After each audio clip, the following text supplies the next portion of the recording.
Friends, അസ്സലാമു അലൈക്കും. Welcome back. നമുക്ക് രണ്ട് ചേരുവകൾ വെച്ചിട്ട് നല്ലൊരു സ്നാക്കായിട്ടോ ബ്രേക്ക്ഫാസ്റ്റ് ആയിട്ടോ ഒക്കെ കഴിക്കാൻ പറ്റുന്ന നല്ലൊരു റെസിപ്പിയാണ്. വളരെ എളുപ്പത്തിൽ വീട്ടിൽ എപ്പോഴും ഉണ്ടാകുന്ന 2 ഇൻഗ്രീഡിയൻസാണ് ഇതിലുള്ളത്. അപ്പോൾ എന്താണെന്ന് നമുക്ക് കണ്ടു നോക്കാം. ആദ്യമായിട്ട് കാണുന്ന കൂട്ടുകാർ ആരെങ്കിലും ഉണ്ടെങ്കിൽ ഒന്ന് സബ്സ്ക്രൈബ് ചെയ്ത് സപ്പോർട്ട് ചെയ്യുമല്ലോ.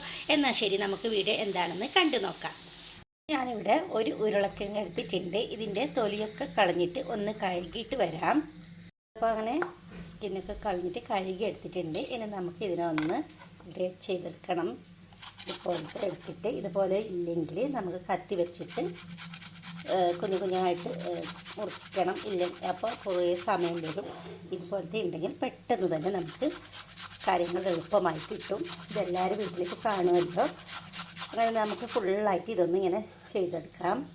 അപ്പോൾ ഇതേപോലെ നമുക്ക് കിട്ടിയിട്ടുണ്ട്. ഇനി നമുക്കിതിനെ പാൻ വെച്ച് ചൂടാകുമ്പോഴത്തേക്കും അതിലോട്ട് 1 കപ്പ് വെള്ളം ഒഴിച്ച് കൊടുക്കാം. ഇനി അതിലോട്ട് ഒരു 1/2 ടീസ്പൂണ് ഇഞ്ചി വെളുത്തുള്ളിയുടെ പേസ്റ്റാണ് ചേർത്തിട്ടുള്ളത്.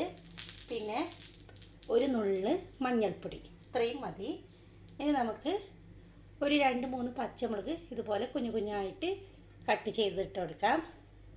കുറച്ച് മല്ലിയിലയും ചെറുതായിട്ട് കട്ട് ചെയ്തത്. ഇതിന് പകരം നിങ്ങൾക്ക് കറിവേപ്പില കൂടി ചേർക്കാം. ആവശ്യത്തിനുള്ള ഉപ്പും കൂടി ഇട്ട് കൊടുക്കാം. എല്ലാം കൂടി ഒന്ന് മിക്സ് ചെയ്തെടുക്കണം. എന്നിട്ട് ഉപ്പ് മതിയോന്ന് ഒന്ന് ചെക്ക് ചെയ്ത് നോക്കണം കേട്ടോ. നമുക്ക് നേരത്തെ ചുരുണ്ടി വെച്ചിട്ടുള്ള ഉരുളക്കിഴങ്ങുണ്ടല്ലോ, അതിട്ട് കൊടുക്കാം. ഒന്ന് മിക്സാക്കി കൊടുക്കാം.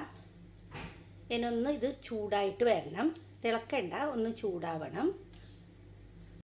ചൂടായി തുടങ്ങുന്നുണ്ട്. ഇതിലോട്ട് ഒരു 1/4 കപ്പ് റവ, വറുത്തതോ വറുക്കാത്തതോ ഏത് വേണമെങ്കിലും ചേർക്കാം. 1 കപ്പ് വെള്ളമാണ് എടുത്തിട്ടുള്ളത്. ഇതിലോട്ട് 1/4 കപ്പ് റവ ചേർക്കണം. എന്നിട്ട് പെട്ടെന്ന് തന്നെ എല്ലാം കൂടി ഒന്ന് മിക്സാക്കി എടുക്കണം. ഇപ്പോൾ എല്ലാം മിക്സാക്കി എടുത്തിട്ടുണ്ട്. ഇനി നമുക്കിതിനെ പാനിൽ നിന്ന് വിട്ട് വരുന്നത് വരെ ഒന്നിങ്ങനെ ഇടയ്ക്കിടയ്ക്ക് ഒന്ന് ഇളക്കി കൊടുക്കുക. അപ്പോൾ നല്ലൊരു കട്ടിയായി തുടങ്ങും. അപ്പോൾ പാനിൽ നിന്ന് നമുക്ക് നല്ലോണം വിട്ട് വരും. അപ്പോഴത്തേക്കും നമുക്ക് ഇതിൻ്റെ തീ ഓഫ് ചെയ്യാം. അതുവരെ ഇങ്ങനെ ഇടയ്ക്കിടയ്ക്ക് ഒന്ന് ഇളക്കിക്കൊണ്ടേ ഇരിക്കുക കേട്ടോ. ഉണ്ടല്ലോ, പാനിൽ നിന്ന് വിട്ട് വരുന്ന പാകമായിട്ടുണ്ട്. ഇനി നമുക്കിതിനെ മറ്റൊരു പാത്രത്തിലോട്ട് മാറ്റി കൊടുക്കാം. അപ്പോൾ ഇതുപോലത്തെ ഒരു പാത്രത്തിലാണ് സെറ്റ് ചെയ്തിട്ട് എടുക്കുന്നുള്ളത്. നിങ്ങൾക്ക് ഏത് പാത്രത്തിൽ വേണമെങ്കിലും ഒന്ന് സെറ്റ് ചെയ്തെടുക്കാം. ഇങ്ങനെ ഒരു റെക്റ്റാങ്കിളുള്ള ഒരു പാത്രം കിട്ടിയാൽ മതി. എന്നിട്ട് നമുക്ക് നല്ലോണം സ്പാച്ചില വെച്ചിട്ട് ഒന്ന് പ്രസ്സാക്കി കൊടുത്തിട്ട് ഷേപ്പാക്കി എടുക്കാം.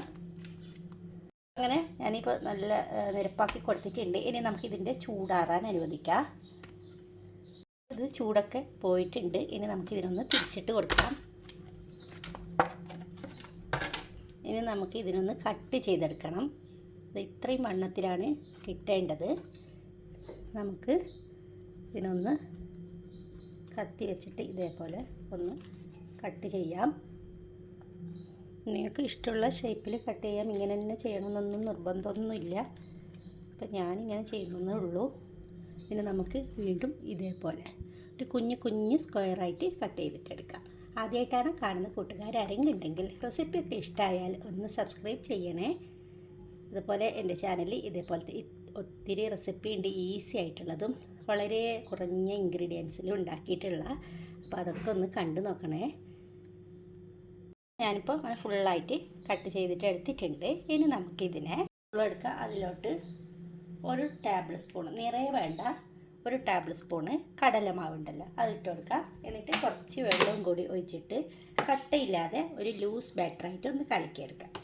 ഇതിൽ ഞാൻ ഉപ്പിടുന്നില്ല, നിങ്ങൾക്ക് വേണമെങ്കിൽ ഉപ്പിടാം. അപ്പം ഞാൻ ഉപ്പൊന്നും ഇടുന്നില്ല. കടലപ്പൊടിയും വെള്ളവും മാത്രമാണ് എടുത്തിട്ടുള്ളത്. ഇത് കലക്കിയെടുത്തിട്ടുണ്ട്. ഇനി നമുക്ക് ഇതിൽ നിന്ന് ഒരു പീസ് എടുക്കാം. ഇതിലോട്ട് ഇട്ട് കൊടുക്കാം. ഇത് ഇത്രയേ കട്ടി പാടുള്ളൂ കേട്ടോ. ഇത്രയും ലൂസായിരിക്കണം ഇത് കലക്കിയത്. എന്നിട്ട് നമുക്ക് പാനെടുക്കുക. അതിലോട്ട് 1 ടേബിൾ സ്പൂൺ മാത്രം ഓയിൽ ഒഴിച്ച് കൊടുക്കുക. എന്നിട്ട് നമുക്ക് ഇതിലോട്ട് ഇട്ട് കൊടുക്കാം. ഞാനെല്ലാം ഫ്രൈ ചെയ്ത് എടുത്തിട്ടുണ്ട്. ഒട്ടും തന്നെ എണ്ണയൊന്നും കുടിക്കുന്നില്ല. അങ്ങനെ നമുക്ക് ഒരു കെച്ചപ്പ് ഉണ്ടെങ്കിൽ അതിൻ്റെ കൂടെ കഴിക്കാൻ നല്ല ടേസ്റ്റ് ആയിരിക്കും. തീർച്ചയായും നിങ്ങൾ എന്തായാലും ഇത് ട്രൈ ചെയ്ത് നോക്കണം. ഇഷ്ടമായാലും ലൈക്ക് തരാനും ഷെയർ ചെയ്യാനൊന്നും മറക്കരുത്.